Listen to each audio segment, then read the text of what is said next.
Hello and good morning, everyone. It is the first Monday after daylight savings time. Holy cow, it is kicking my butt. It feels way too early in the morning.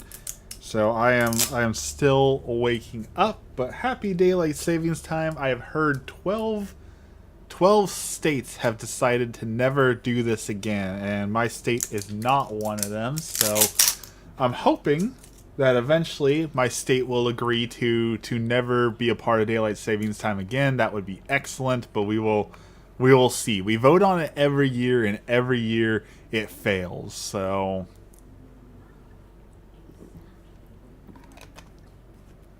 got our coffee, and we are back to Helldiving today because I heard there's a new major order that we are losing. So we need to go do that. Next up, we'll be playing some Baldur's Gate. Baldur's Gate 3, I finally got it for PC because it was busted for whatever reason on not PC. However, I haven't made my character yet, and I'm worried about, I know the game has nudity, and I'm worried about that on stream, so I need to make my character, make sure I check all the boxes to turn that off before I stream it. So let's see here. We need to extract with samples on Zia Rugosio. I'm guessing that's over here. Zia Rugosio. Okay. So we need some samples, which means I'm going to retrieve the intel over here, and we're going to build some Illuminate builds. Means it's time for us to mow down the masses. I really hope the Illuminate gets the treatment that the bots just got, right? A couple new units, some new mission types, that sort of thing. I think the Illuminate could definitely benefit from having like 2 or 3 new units and 1 or 2 new missions. I definitely feel like that would do a lot of good for the Illuminate. So let's see here. We want the Coyote. Yep, we got the Coyote. We're going to grab the... We're going to do a Wasp, I think. I love the Wasp on the Illuminate. Actually, you know what? We're going to try something different. I heard a lot about this. Let's try this build. I heard someone say that the oh, let's see. Where is it? The dog. The canine dog and sterilizer is an absolutely brutal combo on these guys. So let's try that just for fun. Never hurts to try new things out, right? Let's see. Sterilizer. That. There we go. Let's give it a go. Hello and good morning, everyone. Welcome in. I see a few people joining us. Happy 4th week, third week of Lent.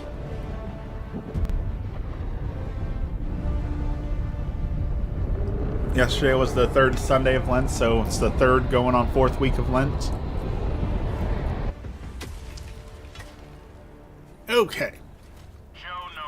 It is, this planet is dark.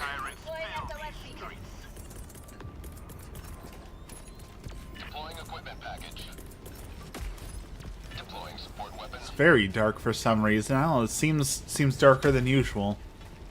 Alright, got a sterilizer, we got our backpack. Let's test this out and see how good or bad this is. Let's see if as always, is the internet lying to us? Let's find out.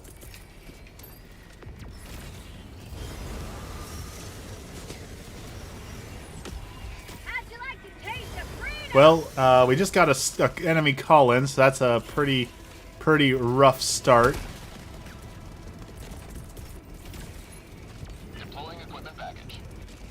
That's not the canine we wanted either. We grabbed the wrong canine. That's also a tough thing. We meant to grab the one with the gun, but okay, well. We gotta, sometimes you gotta make lemonade, right? Found something. How'd you like to taste freedom? Why are y'all shooting over? What do you see over there that, like, turrets are so interested in?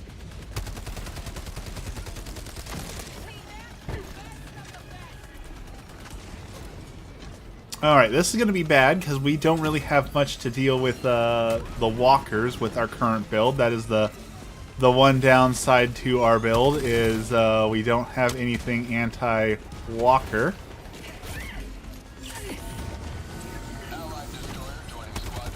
So that is one downside to this build, but that's okay. We're gonna figure this out. What we'll do is we will just exercise some hit and run tactics for a little bit. KFC's here. Good morning, KFC. How is it going today? Happy... Is it technically third? I think we're going on to the third week of Lent. It's the third Sunday, so it's the third week of Lent. Welcome in. I hope y'all are having a good morning.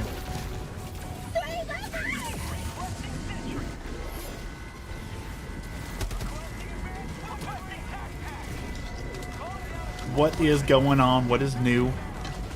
Tell us all the things.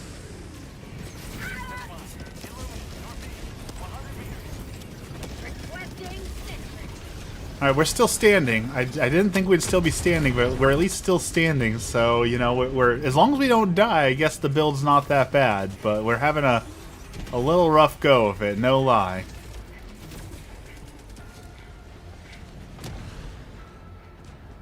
And the shock dog's about to get a whole lot less useful as allies get closer and closer to us, because that thing is a team-killing machine. So we gotta kind of keep our distance from our allies too. Guess we can reload. Hello everyone, good morning. And good afternoon and good evening and all of that. All the times. Are y'all feeling the daylight savings drag? Usually I'm not impacted, you know, I'm feeling a little tired still, so I'm finally feeling it's because I'm getting old. Being too old for daylight savings time. I know I talked about this before, but with the World of Warcraft expansion, I have never felt more old than the release of the World of Warcraft expansion. Like, how much I've been getting up to move around, going to bed early, like, I have never felt more ancient than this expansion. Let's call that guy in. Reload. I am also shocked. I released a video, and every time I talk about this, I should not be shocked by this. Every time I talk about this, something comes up. I was talking about the people who like feel like they have a right to scream racial slurs at you in video games. Every time I talk about maybe we should ban that behavior, maybe we shouldn't allow that in video games, people come in and throw an absolute fit and scream like, that's my right. You're trying to take away my right. I'm an American. I have a right to scream racial slurs at the top of my lungs at people in Call of Duty, and how dare you try it. It shocks me that people are willing to admit that they want to do that. They're willing to admit in 4K, God is my witness, everyone in front of me, that I believe I have a God-given right to scream racial slurs at people, and they're okay admitting that. That's a failure of society, right? Our society is way too comfortable. If people honestly feel comfortable and happy saying that out loud on the internet, we have done something wrong. We have failed somewhere along the line if people are that comfortable with admitting that, you know? When I was a toddler, apparently me and my cousin, who was the same age, kissed each other on the mouth multiple times. It's kind of weird. I mean, that's very much little kid things, right? It can be innocent, like little kids playing doctor and all that, right? You don't know. You don't know any better. Not to mention you have different like cultural norms where like kissing on the cheeks and stuff is a lot more normalized than somewhere in like say America. So I don't necessarily think that's all that weird. Kids do strange stuff too, right? Like that's just a part of being a kid is learning how to be a person, right? That's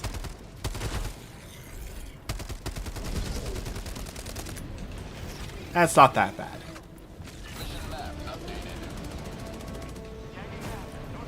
It's not like Arrested Development with the whole maybe cousin arc. That's a little bit more weird.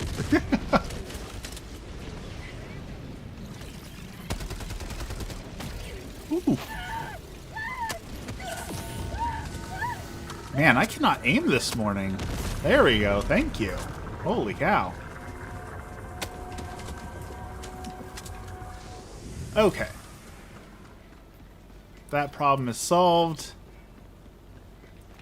Still got a little bit of cooldown on other stuff.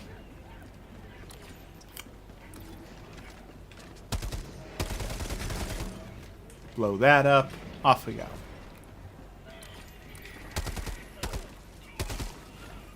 I also heard a regular show is coming back. I guess they announced yesterday that a regular show is coming to Adult Swim. That they're going to do, they call the Lost Tapes. They're going to do episodes, ideas that they had that they felt were too adult-oriented to put onto Cartoon Network. So I was never like a huge regular show fan. I'm interested to see what the Lost Tapes are. But like, this is another reason why I know I was bored 50 years old and with a stick up my butt. Because like when I watch regular show, all I can feel is for Benson. I don't understand the appeal of Mordecai and Rigby. I understand there's some people like, yeah, you know, 20-year-old something slackers trying to find their way in the world. I feel like there's such, I hate to use this word, because I really do hate using this word, but I just feel like they're such losers. You know, they're 20-something, they have no money, no hope, no ambitions, no nothing going on in their life. And like they make a whole episode out of trying to figure out how to get cake mix because it's too expensive for them and it's $1, right? Like that's not, to me, that's not something to idolize. That's really sad that they're 22 years old and still punching each other to figure things out and like slacking off at work and destroying the house and all that. Like I said, I'm pretty sure it just makes me an old person at heart, but I don't know. I never got the appeal of Mordecai and Rigby. I always felt that they were just not what anyone should strive to be. Alright, we got the black box to the other side of the map. How's it going this morning, Bubble? Southwest, far. I know that makes me a boomer. It's not inaccurate sometimes. See, and that's probably why I don't get it, because I was such a serious child, right? Like when I was 18, I had a 401k, I had a retirement, I had a plan and a dream for my life, and that meant working 40, 50 hours a week. That meant saving for retirement. That meant no going to the club, no slacking off. Like, I was so determined. And it frustrated me to see all of my peers not have that. And this is, God forgive me, I felt better than people on this sometimes, where I get an email every quarter where it's like, wow, you have $5,000 in your retirement. At the age of 18, having $5,000 in your retirement puts you in the 99th percentile for retirement saving, because most people your age have nothing. And just, yeah, it made me feel superior. I admit that, and I feel bad about that. I think Dex's addiction right now is a game called, is it Protocol? Is that the game? Also, speaking of addiction, we finished watching season 2 of Fallout. Control, yeah, Control's the game. We just finished watching season 2 of Fallout, where Lucy gets heavy addiction in the end of that season. It is good. If you haven't seen the new season of Fallout, you gotta see the new season of Fallout. It is so good. The game, or the concept, the game, the 2019 Control. Dex has been a little mildly obsessed with that one.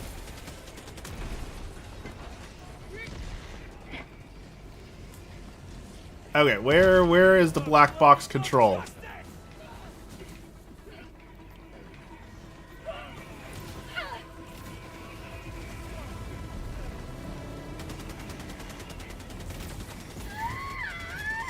Where is this going? Is it over here? Oh no, the DSS is striking. We're in trouble.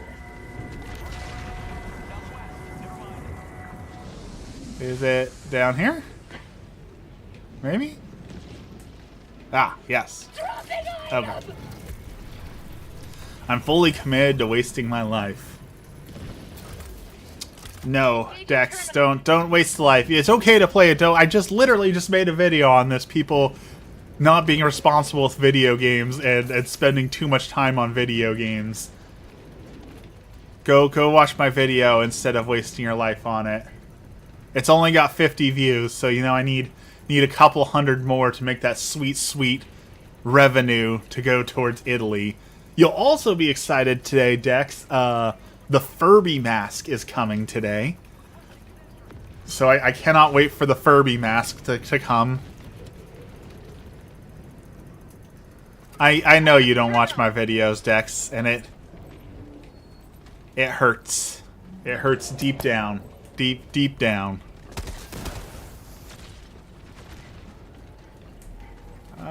Okay, he's got that.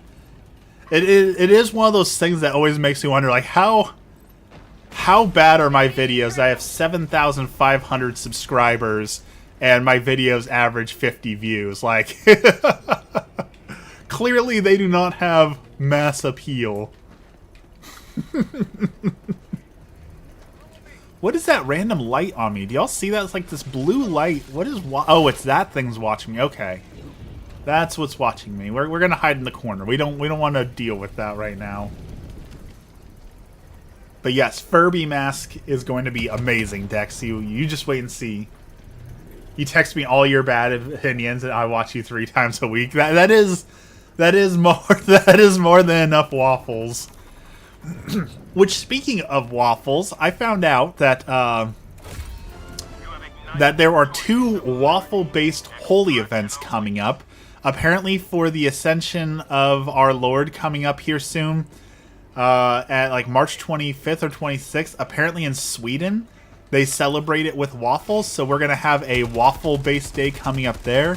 And in September, apparently Michaelmas is often known as Waffle Day. So I feel like we need to make some waffles and celebrate Michaelmas the proper way with some waffles. So we're going to be celebrating both of those holy events with some very holy waffles. Very excited to try that. So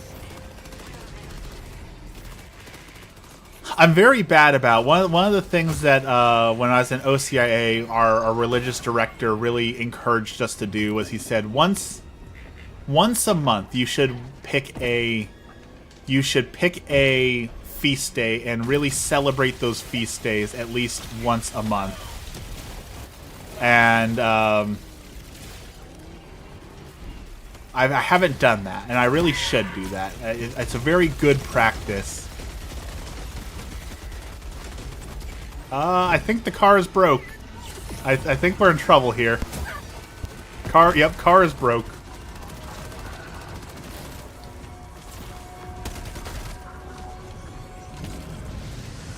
We're kind of getting swarmed here.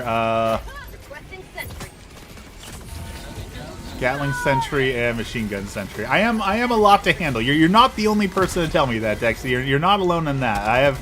I have been told that there is a limit to how many waffles somebody can take in a week. You're not the first person to say that, so I'm starting to think there might be some truth to that.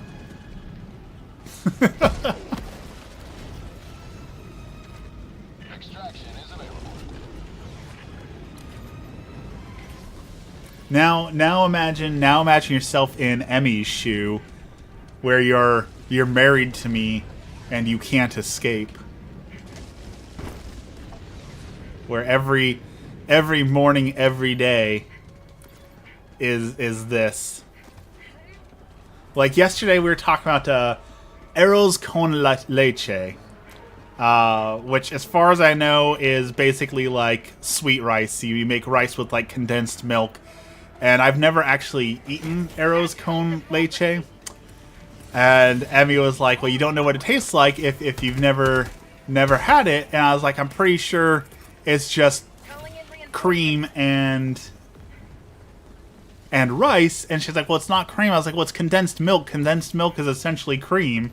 And we were having that argument on whether or not condensed milk became cream. And that whole thing that whole thing started because she said that I was being judgy on. I went into that Mexican restaurant, the one that's famous near me, where I was talking about like the person who never heard of quesadillas before. Every time I go in there, somebody says just the most mind-boggling things, and this was probably the most white thing I've ever heard. I went into this Mexican restaurant to go grab some cheese to make some chili rellenos, and in front of me was this lady, and she's ordering a taco, and they ask her if she wants jalapenos on it before, on her taco. And she looks this worker dead in the eyes and is like, "Are jalapenos spicy?" And I'm sitting here thinking, how are you 40 years old or maybe 50 years old and you've never had a jalapeno before? Like, I don't understand how that's possible. It's not some exotic rare ingredient. It's a jalapeno. How do you not know if they're spicy or not? And she's like, well, not everyone eats Mexican food. I was like, it's not even like a Mexican food thing, right? Like, it's the jalapeno is a basic ingredient. You're 50 years old. You should have eaten at least one jalapeno in your life and know whether or no you like them. I was so blown away. You being judgy never. I feel like it's an appropriate judgment, right? That there's no way you're 50 years old and you've never at least licked a jalapeno once in your life. It's not some super rare ingredient. I feel like I'm not being outrageous by saying this, I ate 2 giant plates of spaghetti earlier. I'm not sure if against my will or not. I forced myself to finish the second serving. That need to get them calories. I am the exact opposite, KFC. Yesterday I was marveling as I have hit my weight loss goals. I'm continuing to hit my weight loss goals. I'm marveling how little food the human body actually needs. Once I've cut down all the excess snacking, all the excess calories, like my breakfast yesterday was a scoop of refried beans and a hash brown. And that satiated me until dinner time, which was at 7 o'clock. And it's like, I was just amazed at how little food the human body actually needs to function. Requesting sentry. You're so racist against this lady. Didn't know you're such a jalapeñoist. And I'm not even saying, like, if you don't like jalapenos, that's fine, but you should have tried a jalapeno at one point in your life. Like, you were never a child or your mom or dad was like eating a jalapeno and you're like, oh, what's that? And they say, no, you're not going to like it. It's spicy. Like, no, I want to try it. And then you're not going to like it. It's spicy. You demand to have it. And they give it to you. You eat it. And then you're like, oh, no, it's too hot. You've never had that experience. Like, that's like a childhood experience, right? I feel like that's pretty universal. Reinforcing. I feel like every child has gone through that at least once. Like that one kid who was TikTok famous for, they wanted an apple, and like, no, it's an onion. Like, apple, no, it's an onion, apple. And then the mother gave them the onion, and they started eating the onion raw, right? Like, that's just a very basic experience. Nothing beats a Caesar salad. I like Caesar salads good enough. I've heard everyone talking about, for some reason, wedge salads apparently are in everyone's zeitgeist again, where you just take like a whole wedge of like a head of lettuce and you just stick it there and call it a salad. So people are talking about wedge salads. The only problem with Caesar salad is a real Kaiser sandwich has anchovies in it, and I'm not a fan of anchovies. So, that's my only problem with Caesar salads. I love that in Fallout, where they have the argument, do you mean Caesar's Legion? No, this is Kaiser. This is Kaiser's Legion. It should be illegal to not know if jalapenos are spicy. It's almost as bad as asking if onions make. That's what I'm saying. I'm just saying it's a pretty universal experience, That's all I'm saying. wedge salads are stupid. I definitely, I'm there with you, Dex. I like a good salad, but just sticking a whole wedge of lettuce on your plate isn't the go-to move. But you know, my maybe she has kidnapped her whole life, and this was the first time eating Mexican food. It's a huge step in her recovery. Maybe you're right. Maybe you're right. You never know someone's circumstances. The problem with salad is most salads are only good once you cram like 150 calories of sauce on them, right? And so I don't like eating all the excess calories and sauce, so I eat my salads naked. So I enjoy my salads completely without any dressing, and it's hopefully it's less good, right? A dry salad with nothing on it is not an enjoyable experience. It's good for weight loss, but it's not an enjoyable experience. I'm debating whether or not to add mustard. I know you all are sick of me talking about mustard, but mustard is calorie-free, and it makes the salad wet. So, you know, you put mustard on a Subway sandwich, so adding mustard to a salad would probably be like adding like Italian dressing, right? It gives you that little bit of zip and zing to it without all the calories. So I'm thinking maybe mustard salads are the way to go. How are chicken breasts so good for everything but soup? I mean, chicken breasts are good in soup. That's basically like the essence of ramen, right? You throw a chicken breast in a soup and call it a day. Like that it's good in that. But I prefer tofu. The One Piece is real? I severely doubt that. I don't think that the One Piece is real. I don't think the author knows where he's going with the anime. I think they've been lost for about 1,000 episodes. And I stand by it. We stand by it here that One Piece is the worst anime ever made.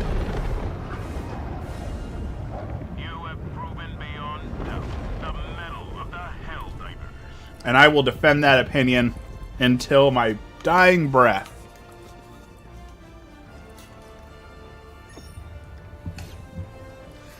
Waffle eats his salad naked. He gets them from Only Salads. I'm just saying that, like, you make a perfectly healthy salad. You throw some lettuce, you throw some peppers, you throw some onion, you throw some tomato on there, maybe a sprinkling of cheese, and it's like 300 calories. But then you add some ranch to it, and all of a sudden it's 1,000 calories. Like, if you go to McDonald's, their salad has as many calories as ordering a Big Mac.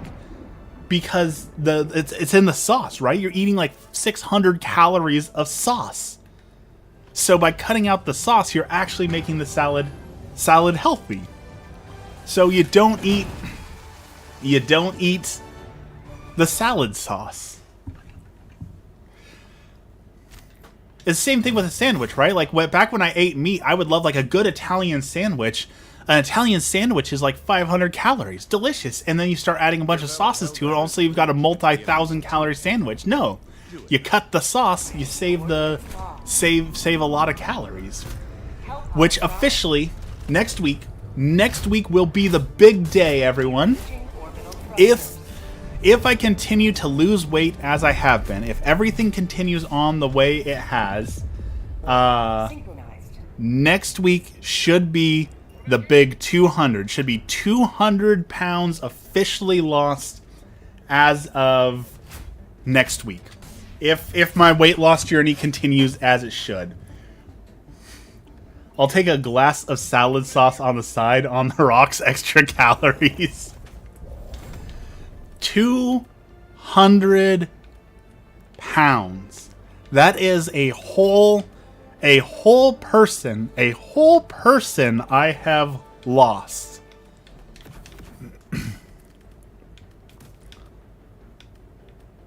I cannot believe that. Okay, let's grab the right one. We accidentally grabbed the shock canine last time. We didn't want the shock canine. We don't want the hot dog. We don't want the shocky canine. We want the guard dog. That's the one we want. The big dog. That's a person and a 12-year-old. I know. I can't believe it. He's saying all food is bad. You know,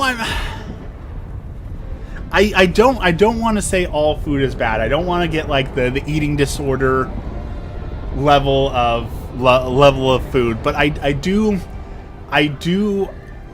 understand why people get the idea of food is bad, food is fuel. We shouldn't treat food as a luxury. It should just be fuel for our body. I understand that way of thinking, and it's appealing to me because obviously I have problems with food.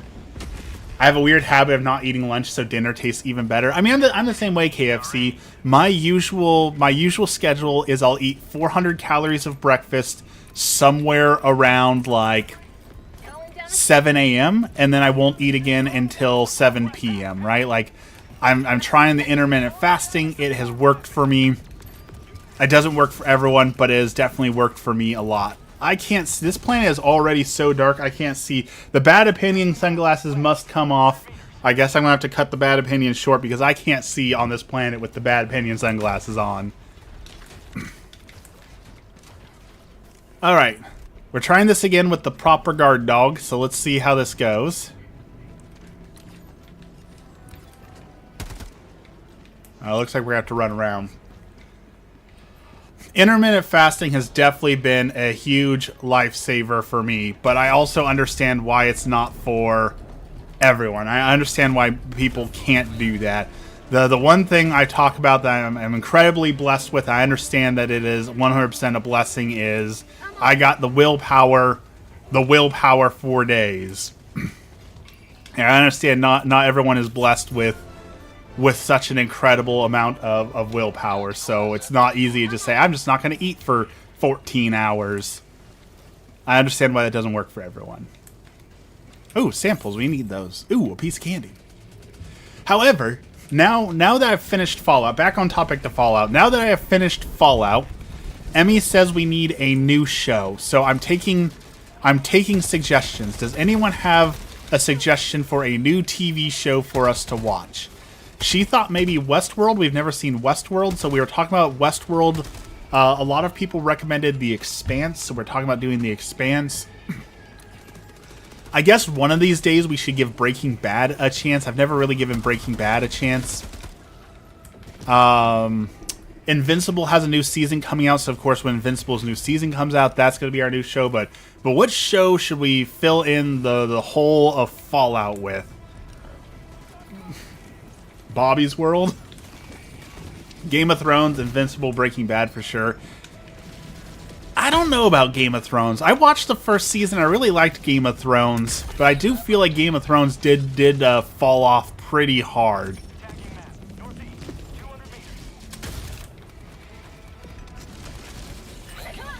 Okay, you know what? The K9 is doing his job. He is definitely kicking some butt.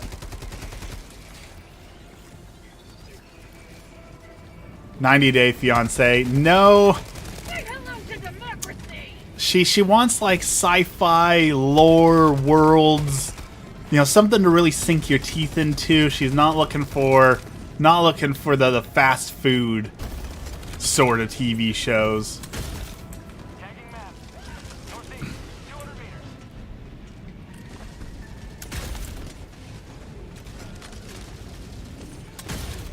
Ooh. I sniped that dude's backpack right off his back.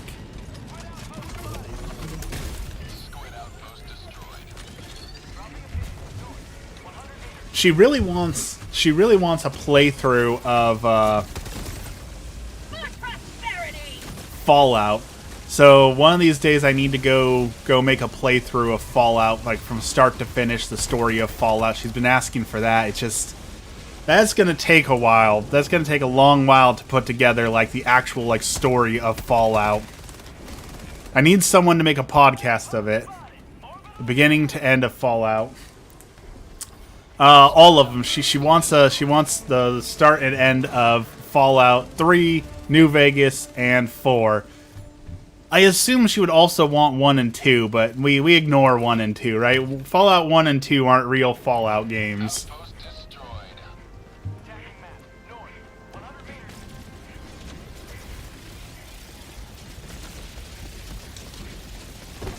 All the death claws in the new season of Fallout, by the way, I was so appreciative that they made the death claws like actually scary in universe. I know that in the game, death claws are scary the first time you meet them, and then after that, you know, you just kind of absolutely destroy the death claws, no second thought about it. Making them actually scary in the TV show was such a good decision. Watch all the Pokemon series from start to finish. See, that's not worth it, because Pokemon has never had a good story. And the games haven't been good since like Ruby and Sapphire, so there's definitely no value in that. Though I still hear people talking about Pokopia. I'm surprised it hasn't fallen off already. I thought by now people would have been bored and sick of Pokopia, because I figured it was going to be so light on content that there wouldn't be that much to it. But it seems like there actually is something to the Pokopia, so I'm kind of excited. It doesn't look like just a cash grab. It might actually be a decent game. So maybe next month we will buy Pokopia. I spent too much money this month, unfortunately, so nothing more this month. But maybe next month, on payday, we will try Pokopia. I may have to get a Switch 2 for Winds and Waves. I would not buy a Switch 2 for Winds and Waves until it actually comes out and see if it's actually good. Because I have a lot of serious doubts with their track record. Want to buy you a Switch 2? You know, I would, except for you know, we're saving up for Italy, so I don't have any spare money for things like that, unfortunately, because we're trying to make it to Italy this year. We're still trying to make it to Italy, and those plane tickets I was looking up the plane tickets. The plane tickets are going to be about $6,000 a piece to fly to Italy. So you know that's a little rough. 90% of the cost of traveling is going to be in the plane tickets. After Italy is possible.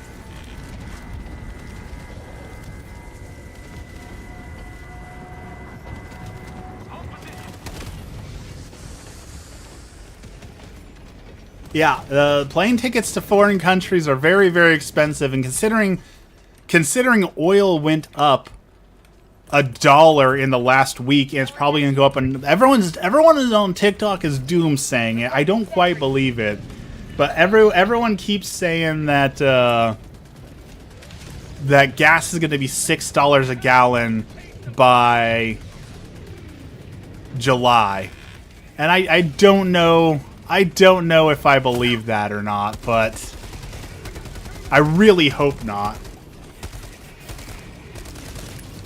I need to get gas for it's $40 a gallon. I remember when gas was $5. This is going to be boomer rant.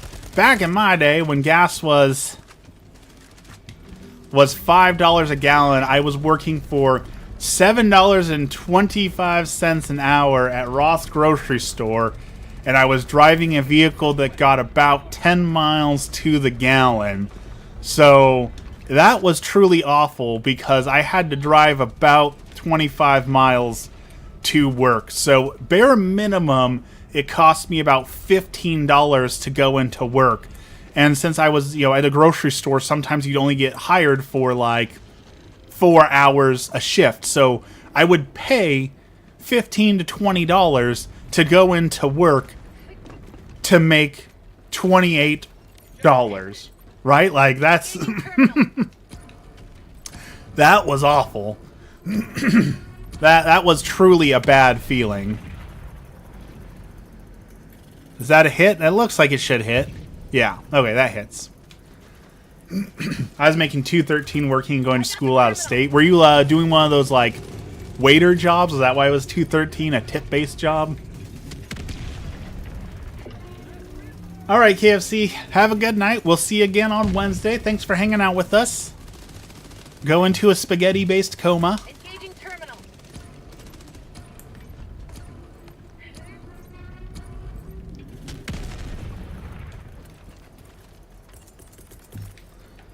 Calling down a sentry. Illuminate,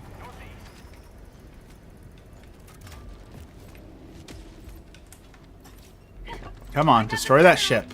Fire!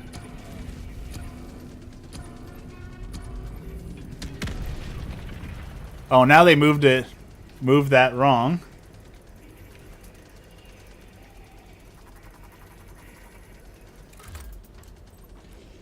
Can we re-aim the cannon, please? Engaging terminal. Let's try that again. Fire! There we go. I gotta tell my dad I'm pregnant yesterday. He was shocked. Shocked in a good way, right? That's one of those things where they're talking about on TikTok how you can tell you're old is when how your friends react to your pregnancy announcement. Because, you know, when you're young, when you tell people you're pregnant, they're like, oh no, what are you going to do? Like, this is a disaster. But at a certain point when you're old enough, people are like, congratulations, it's such a blessing, it's such a good thing, right? So depending on how they react, it tells you how old you actually are. Democracy has been well delivered. May your extraction be swift. All right, in the FRV. Vroom vroom. Reappear. West. Far. Dropping a pin. West. Far. I'm really hoping we get to make that announcement next year too. We're going to Italy, and then maybe we should combine the two. You know, we wanna have Emmy having a kid next year, so maybe we speed run it. We get pregnant in Italy, and then, or maybe we should. I don't know. Does Italy have like the dual citizenship stuff? Does Italy have like America, where if you're born on Italian soil, you're automatically a citizen? Maybe we should have our kid in Italy so that we can, so they can see the Pope more often. We also lied and told everyone we were done having kids because we couldn't stand all the questions. Understandable, definitely understandable. It's weird how it's socially acceptable, right? Like it's socially acceptable to pry into people like, when are you having more kids, or things like that. Like it's such a strange thing you can pry into people about. I don't think any other country has that. You're probably right. It's definitely a unique thing that America has. I don't think anyone else does that.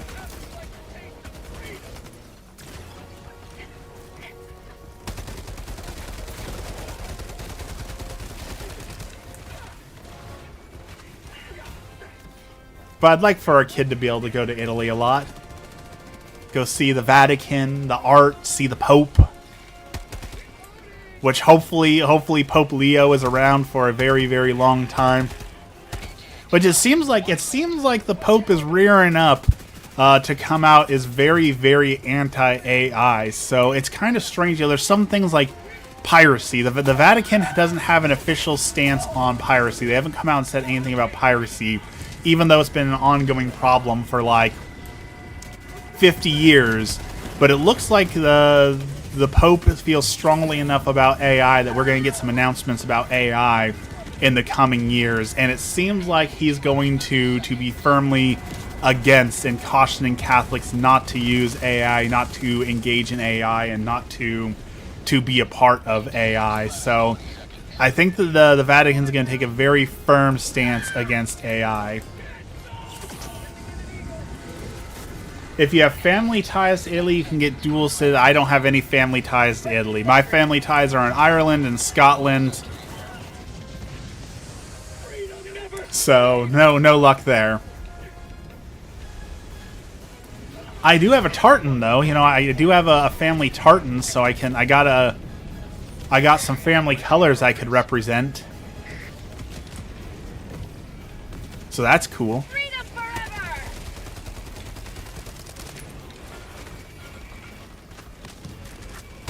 AI needs to be stopped for sure. Hubby says his job is going to be going away next year due to AI. I could see that because he's like a fitness training, right? Like I can see where people are like, well, why pay for a fitness trainer if I can just say, hey, ChatGPT, create a customized fitness plan for me, and it spits something out, and off you go. Like I could definitely see people buying into that, even though like weight loss is something that I definitely feel like a lot of people need to consult the experts on it. I thought he was a personal trainer. I thought he worked with people for like weight loss and muscle gaining and all that. Oh, he's also just okay. He does that. That's just passion. Okay. He works in AI. He's a tester. Yeah, definitely time to pivot. Definitely time to pivot.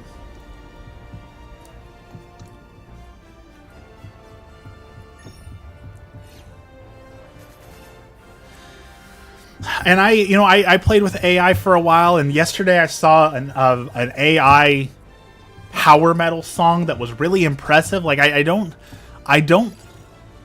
hate on AI in the way that I can't see that the stuff it creates, that there's some definitely impressive stuff that it makes. But between the water use, the taking human works, the soullessness, and then the people abusing it. The worst part is the people abusing it every day on Reddit. There's some guy saying, here's how you make $1 million with AI. All you do is you buy these 2 AI programs. You tell this AI program, make videos using an AI voice on everything. And you use this program to post it. And people are just making YouTube channels where it posts 1,000 AI videos a day of just absolute slop and garbage. And if even 100 people are doing that, we're talking millions of videos per day, drowning out real creators, drowning out real possibility for human interaction, and just filling the internet with absolute garbage. And I hate that. I absolutely hate that. Allied destroyer has left engaging orbital thrusters. Hellpods prime.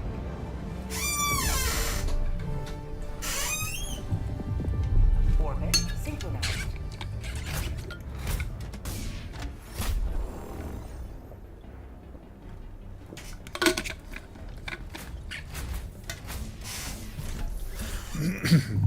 I'm thankful that my job has committed to no AI. Very thankful for that, but I also know that that is a luxury we're not going to have forever. At some point, I have a feeling that even they will change on that. So, I have my bachelor's degree. Maybe it's time to get a different degree.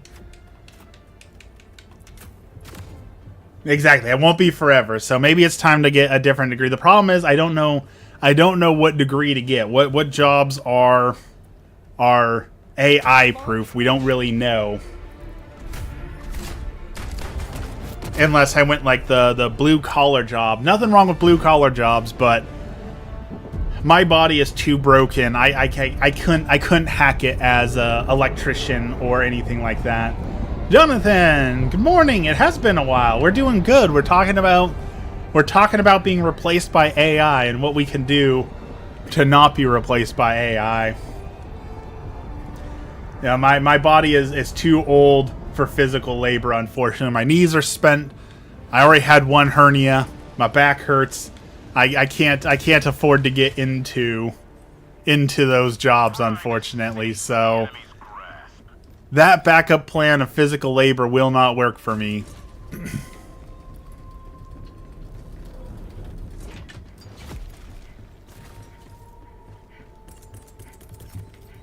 Calling down a sentry. Support weapon inbound. What's new in your life, Johnny? Requesting sentry. And how do you feel about being replaced by AI? Down fortifications. Calling down fortifications. Calling down a sentry. Calling down a sentry. I just saw someone shoot the door. There's no enemies spawned yet. How are those guys are going to walk right into my minefield? Our citizens Good job, SEAF, keeping the world safe by walking right into a minefield. Brilliant, absolutely brilliant. Good job, guys. Planning on moving to a new city and learning how to weld. Welders make bank. That is no lie. Like, some of them welders making like $75 an hour. Like, welders, that is a solid plan. How could you, Waffles? I mean, I feel like they could program the AI to tell it don't walk directly onto the mines. That feels like a very basic thing. But apparently that's too much to ask for.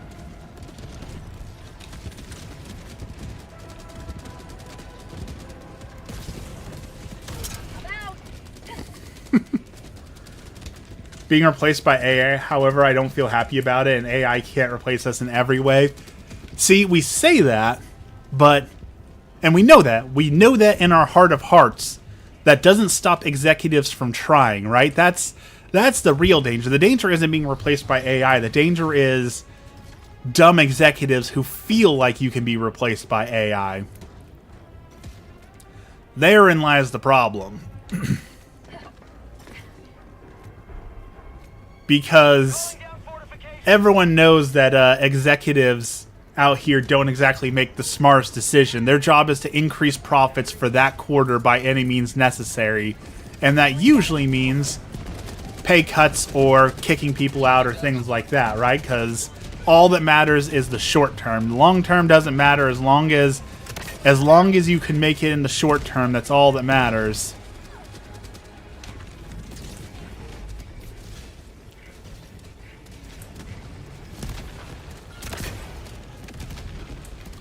That was a miss. I'm happy to be alive, loving, caring. Yeah. Sometimes that's all you can do. Sometimes you can only look at the positivity, right? It's super important now for people to stop wasting money on degrees, on things that are going to be replaced with AI and go into trades and AI-safe degrees. It's a shame because like my degree is exactly that degree, Bubble. Like I feel that deep in my bones because my degree is general business degree with a minor in marketing, and both of those things are primed for AI replacement, right? Like, I am the living endangerment of being replaced. Spent last year telling kids to learn to code, and now it's going to be useless. I mean, there'll still be a few coding jobs, right? Someone has to write the code for the AI to learn how to code, right? Like, someone's got to create the new coding for it to steal, so there'll be one or two coders. There just won't be swaths of coders anymore, you know?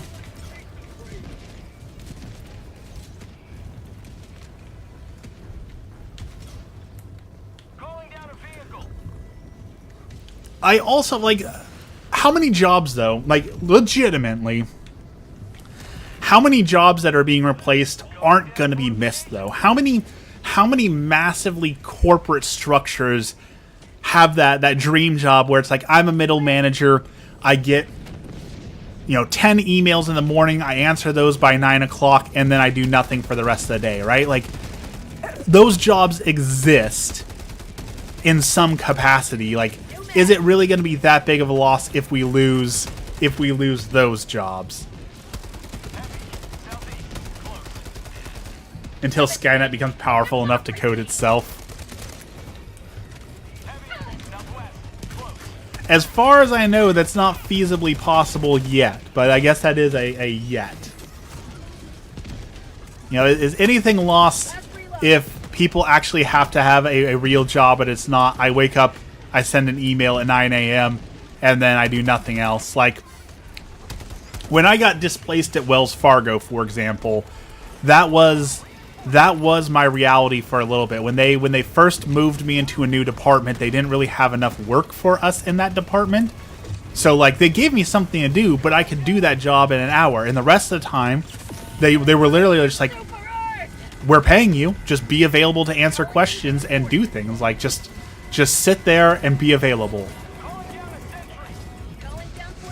And that's a dream job for a little bit, but, like, it gets boring really fast. Really fast.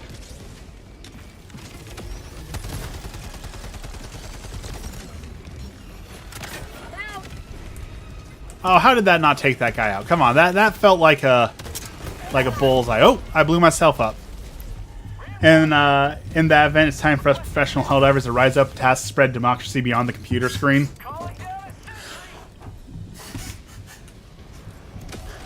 You know, people have been talking about a revolution for a while. Maybe I'm a doomer. I don't think we're ever going to see that. I just don't see enough people getting together to be able to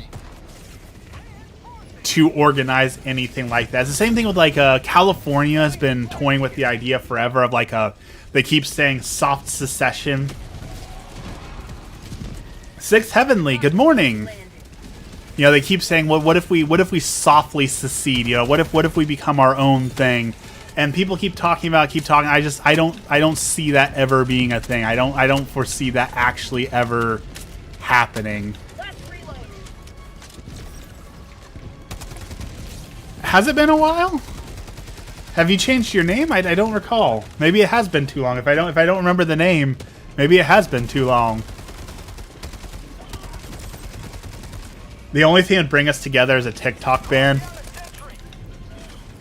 I'm still for that. I know that I'm being a boomer out here with all of my conversations lately, talking about banning the internet and banning. I'm still all for a TikTok ban. I think the world would be a better place without TikTok, without social media.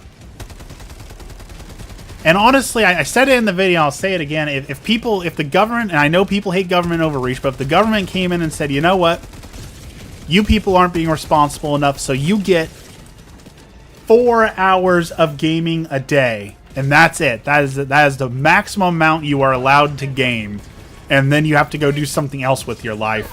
I definitely think the world would be a more productive place in that situation too. And I know people hate to hear it, but I truly believe that. I truly believe that a government ban on excessive gaming would be very helpful for a lot of people. You never know, maybe a year from now, he'll be the modern John Connor, Waffles leading the resistance against the sentient Tesla toasters. I almost bought a Tesla. I had to commute 100 miles a day. And so there was a time where I was seriously looking at, well, a Tesla would definitely help with that 100-mile commute a day and saving money and all that. So I was on the verge of buying a Tesla, and I'm very, very, very glad that I did not buy the Tesla.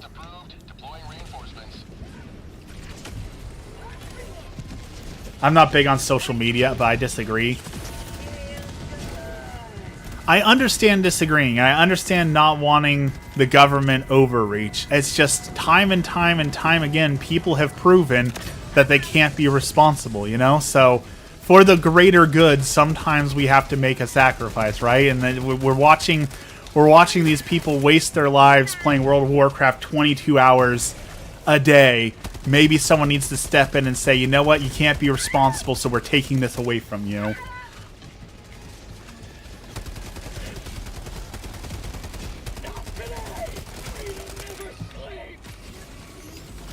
We're getting pushed back pretty hardcore here. What is the greater good? Society as a whole, you know? Don't forget you have the deadliest Fighters Force behind you. I would doubt that very much. I do not doubt the effectiveness of my Syrup squad, but I don't know that puts you as the deadliest fighting force out there.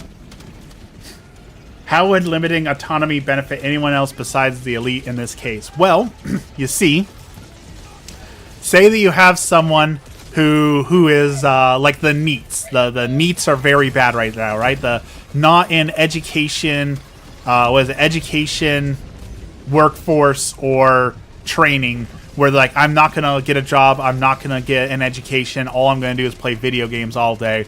If we found a way to severely limit and actually say, okay, you've reached your 4 hours of gaming today, you're not actually allowed on your computer anymore, you can't physically play your computer anymore, they would have to do something else with their life and time. And they possibly could make something of themselves, you know?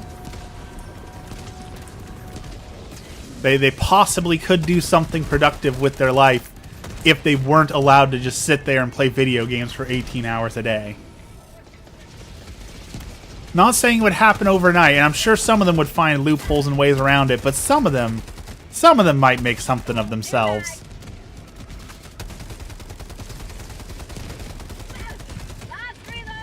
It's a positive. I'm not saying it's a perfect solution. I'm not saying it'll fix every problem. But that's also like one of the problems that we run into a lot, especially when we have these conversations, is people say, oh, well, it's not a perfect solution, therefore we shouldn't do it because it won't fix the problem. I agree, it won't fix the problem 100%, but also we can't just say, well, it won't fix everything, so we're not going to do anything. Like, you have to make baby steps towards progress, right? We can't just say it's not going to fix everything, so we're not going to do anything. We have to make progress somewhere. And eliminating the incels and the NEETs is a good start to making progress. The incels and the NEETs are a scourge on the world that needs to be dealt with. They are being ignored, and being ignored is going to allow them to sit in their echo chambers and thrive, and that is not good for society. That sounds dystopian and super communist. Imagine the same thing, but the distance you're allowed to drive your car, the food you can eat, the energy. Here's the thing. Okay, I would put on my unpopular opinion glasses, but I can't because I can't see in the game with it. But like RFK right now, RFK is going on a crusade against Starbucks and Dunkin' Donuts, saying that they shouldn't be allowed to serve their overly sugary drinks that they're doing. And you know what? I don't disagree. I know everyone says this is America, land of the free, but you know what? We've proven we can't be responsible with food and with sugar and all that, so is it such a bad thing if the government says, you know what? This is America, land of the free, but we're not allowed to sell drinks that have 120 grams of sugar in them to start the day. Is that such a bad thing? I don't think so. I understand government overreach. I understand it always ends badly, but I also don't necessarily disagree with, okay, people aren't being responsible, so we're taking away the 60-gram caramel macchiatos because people can't be responsible with them. I literally saved a video to make this point, to talk about it in a video this morning, because somebody was showing off their order of a Dunkin' Donuts drink that was 27 shots of sugar, and then 4 shots of vanilla, 4 shots of caramel, and 4 shots of one other flavoring. It was like 280 grams of sugar in one drink. Like, the government should, that's poison. The government should be able to say, no, you're not allowed to serve that to people. Sending out an SOS. I don't think that's government overreach. The people who get 20 shots of sugar once a week for the profit of the healthcare system, boundless capitalism, allows you to get that much sugar. I mean, both are at right? Both are fault. Both are at fault. Yes, crumble cookies is also one that should have limits on them. I agree with that one. Crumble cookies are vile.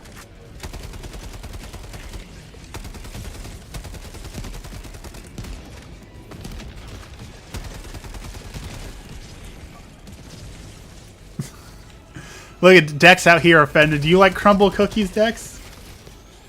See, that's honestly, that is also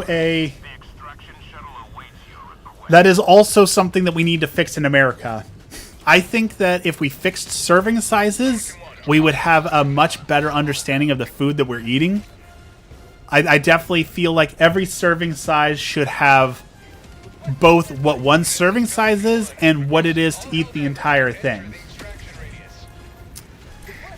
And no more of this like, oh, Tic Tacs are sugar free because the serving size is one Tic Tac, and one Tic Tac has less than a 0.5 grams of sugar. Therefore, we can round it down and say it has 0 sugar. When Tic Tacs are 99% sugar, we shouldn't be able to call them sugar free, right? Like that. I hate that loophole. We should definitely limit the ability to abuse serving sizes in that manner. Jonathan, I just want to chill and watch the stream. I feel that. I feel that.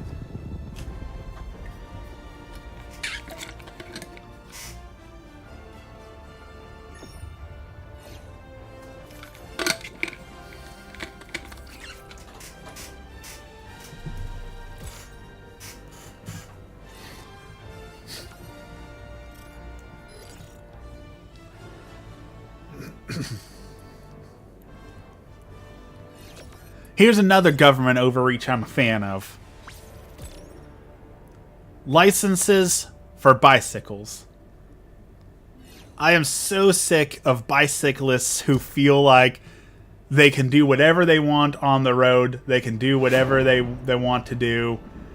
They can blow through stop signs. They can ignore all the rules of the road. Like, the one that gets me the most is the riding the bicycles without holding your handlebars.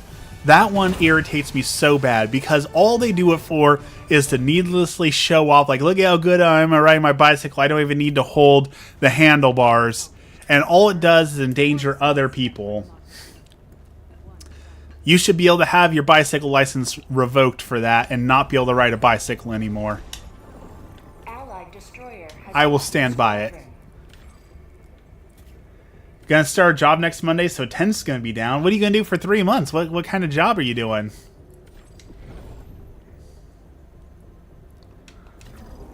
This operation See, we need a short mission. Here we go, a blitz. Coordinates locked.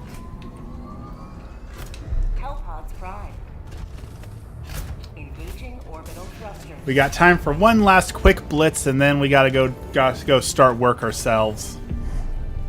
Let's grab that.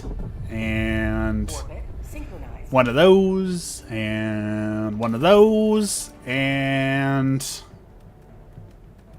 one of those.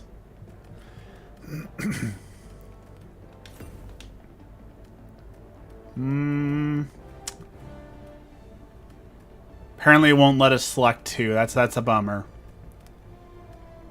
Let's say one of those. No, let's grab a spear. No, let's grab that. We're fine. In we go. I'm gonna go teach at school. Oh, that is excellent. I've heard many a horror stories about teaching. So I hope it is okay, because all you hear on TikTok and Reddit are horror stories of how much teaching sucks right now. I definitely do not envy substitute and semi-substitute teachers. It definitely seems like a very difficult job right now.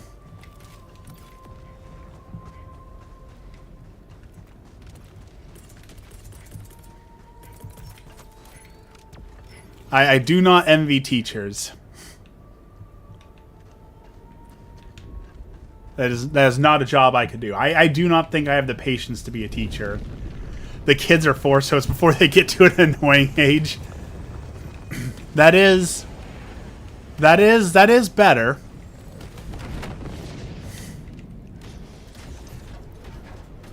Although there's definitely still some frustration there.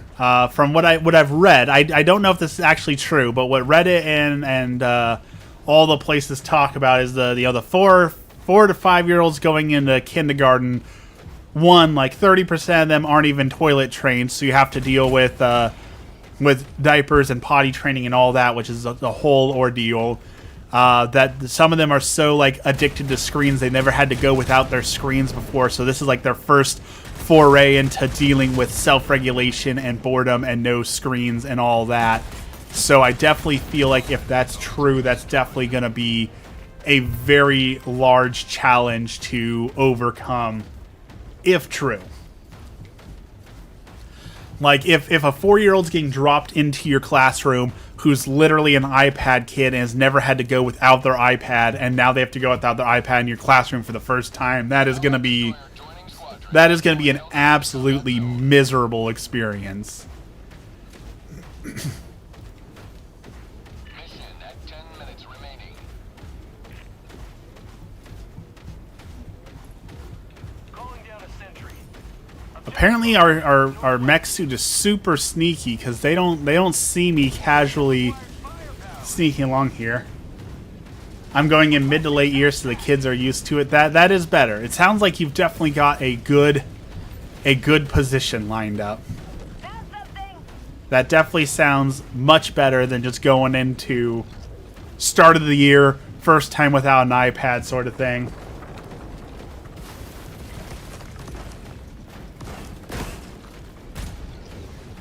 Like, the amount of parents I've seen, again, this is Reddit, so it's hearsay. How truthful is it? Who knows?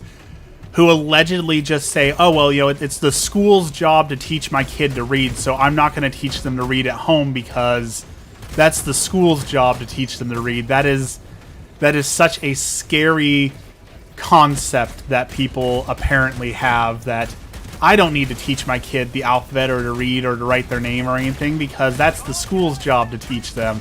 So I'm not going to teach them any of that. Is a very, very scary concept that apparently some people hold very strongly in their hearts.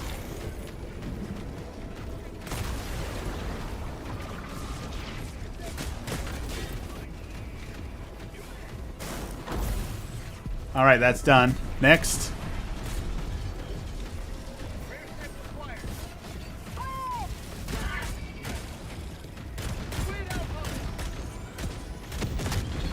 Boom!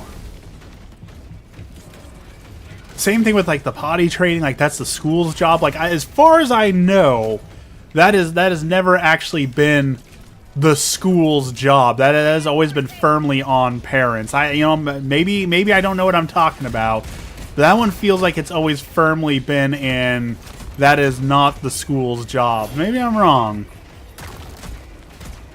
And I know it's easy for me to sit here and say, oh, when I have a kid, I'm going to read to them every night. They're never going to have an iPad. They're not going to have a cell phone.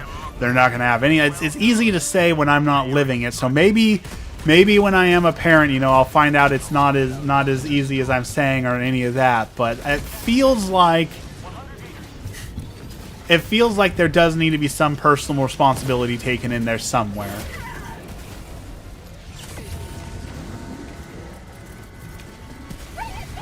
Parents nowadays do that with everything. I don't think the government, which school is the government by, should be teaching things other than math, English, history, science, art, the core subjects.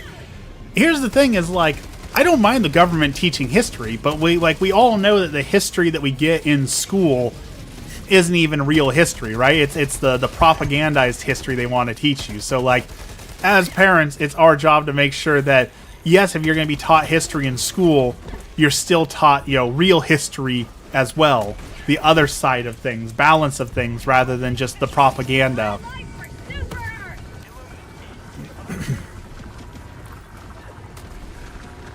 Math luckily is pretty objective. That it's very hard to teach propagandized math, right? I'm sure they'll find a way to do it. I'm sure that there's still a way to do it, but it's much harder to teach propaganda and math.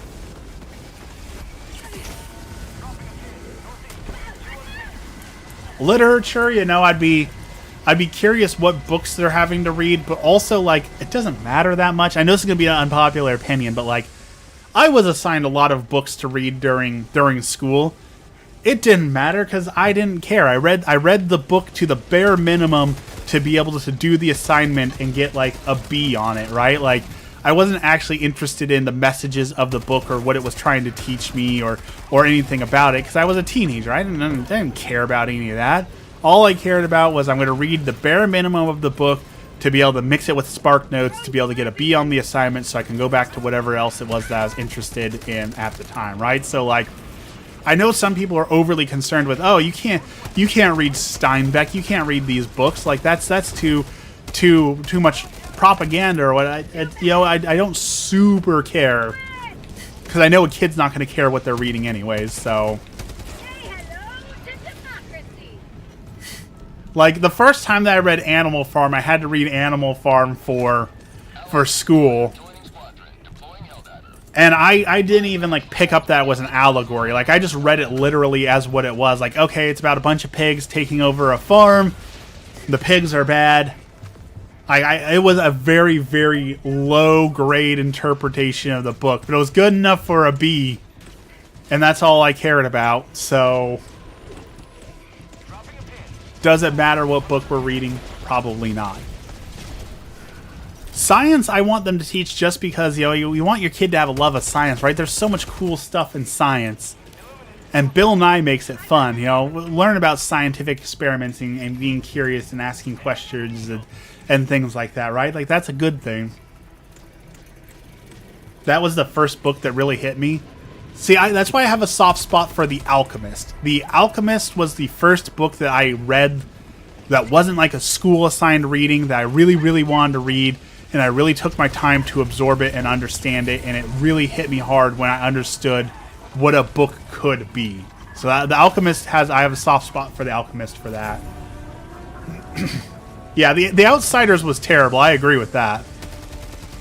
Kids in high school are reading books for 4th graders now. Yeah, the statistic goes around all the time, that the average reading level in America is 6th grade, and part of me thinks that there's propaganda in that. Part of me thinks that's a biased and tainted study, but a part of me knows in my heart of heart that's just true. That your average American is functionally illiterate, that they can read, but they can't comprehend what they're reading, and that's why. And I know I always go back to this. It goes back to the Bible for me. That is why, when the Protestants tell you that you need to interpret the Bible for yourself, I say, bah humbug to that. Because if the average American can barely read through Of Mice and Men, what hope do you have to read and understand the Bible?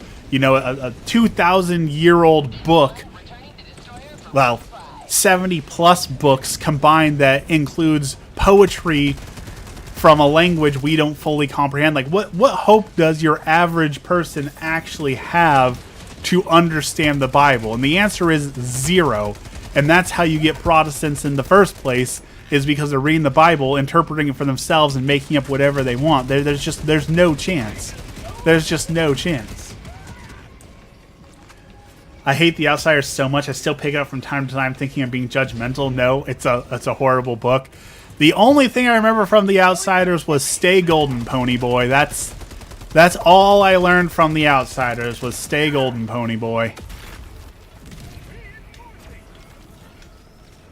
There, you don't need to read the book. That is the only thing you need to know about The Outsiders. I just saved you 300 pages.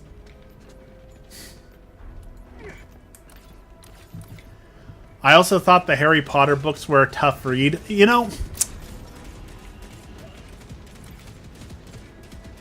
I loved the Harry Potter books as a kid, but I would put Harry Potter as like the McDonald's of reading. It's very, very lowbrow. It's not difficult to read. And the more and more people pick it apart and talk about all the terrible, terrible things that J.K. Rowling has done and says and thinks, like, maybe they're onto something. Maybe Harry Potter isn't that good of a read,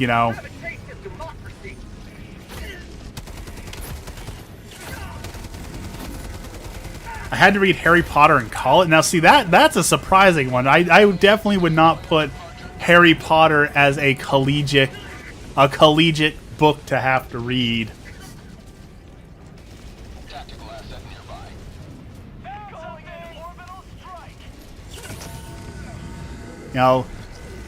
Because J.K. Rowling's writing style is, we'll name the Asian kid Cho Chang, and the wolf character is literally going to be named Wolf. Like, it's not exactly Shakespeare.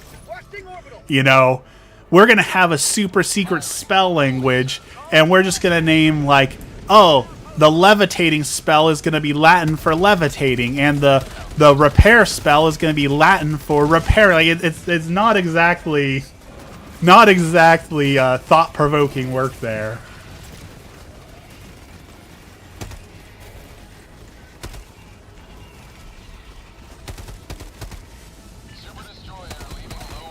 And I don't know this one for certain, but I'm pretty sure the whole thing with like the house elves, you know, being slaves, and her excuse is that they really like being slaves, so that's why I didn't fix it, because the house elves really like being slaves, so it's okay, you know. There's some problems in the Harry Potter books.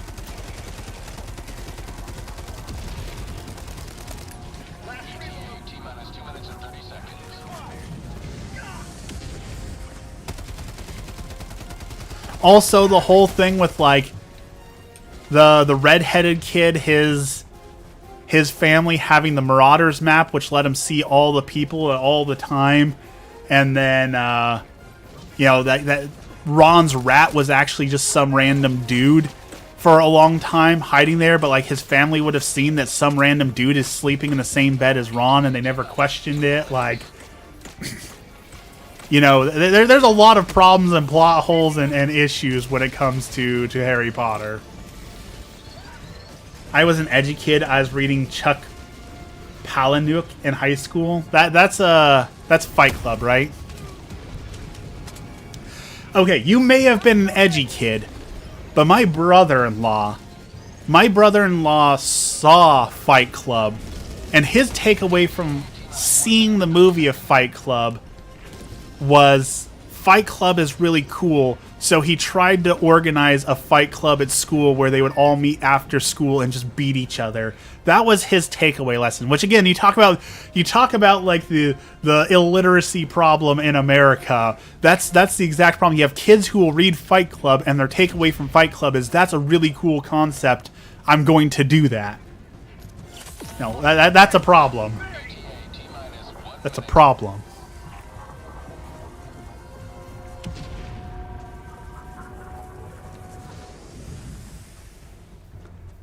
I've never understood the appeal of Fight Club. I will watch the movie at some point, though. I've never watched the movie. I guess I should watch Fight Club at some part. Who didn't start a fight club in school? I mean, we all did our fair share of stupid things as kids, right? Like in Speech and Debate Club, we played Bloody Knuckles a lot. So, like, we all have done stupid things. We're all guilty of it. Fight Club is to Gen X what Joker is to the millennials.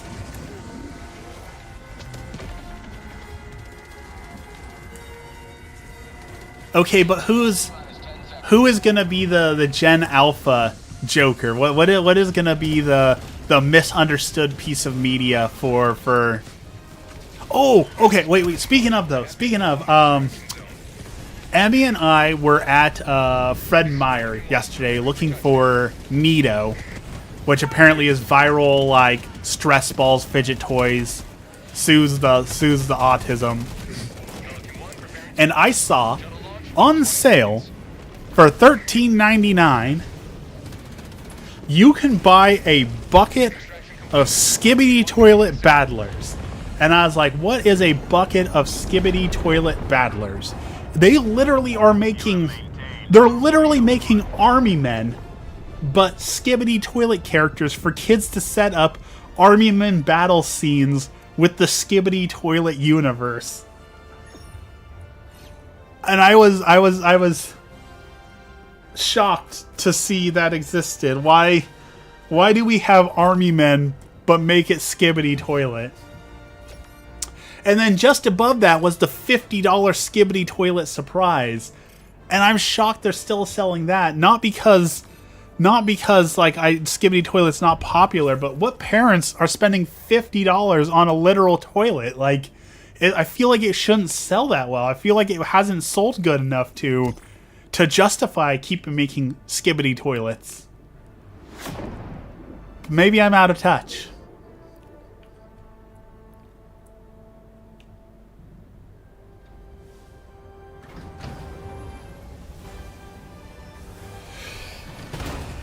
Oh. Zero friendly fire incidents. All right, time for me to get ready for work. Time for me to get a real job. So let's end with our prayer as always. In the name of the Father, the Son, and the Holy Spirit, our Father, who art in heaven, hallowed be thy name. Thy kingdom come, thy will be done on earth as it is in heaven. Give us this day our daily bread, and forgive us our trespasses, as we forgive those who trespass against us. And lead us not into temptation, but deliver us from evil. Amen. Lord, thank you for this blessed day, and thank you for all that you do for us. Today, we continue to pray for peace in the world. We pray that our politicians make good decisions, that our politicians' hearts grow closer to you, and as a result of that, peace comes about, bring an end to the violence, the war. We continue to pray for all those living in poverty, all those who are living without food, water, shelter, whatever it may be. Lord, help them. We continue to pray for the souls in purgatory, the souls who have been forgotten, the souls who have no one left to pray for them. Lord, help them. And finally, for our special intention today, we pray for all the people who are still going strong on Lent. It is the third week of Lent. The third Sunday of Lent just happened. Lord, help all of us who continue to try and fulfill our Lenten promises, all of us who are trying to prepare for the coming of Christ, the resurrection of Christ. Lord, help us all. All this we pray in the name of the Father, the Son, and the Holy Spirit. Amen.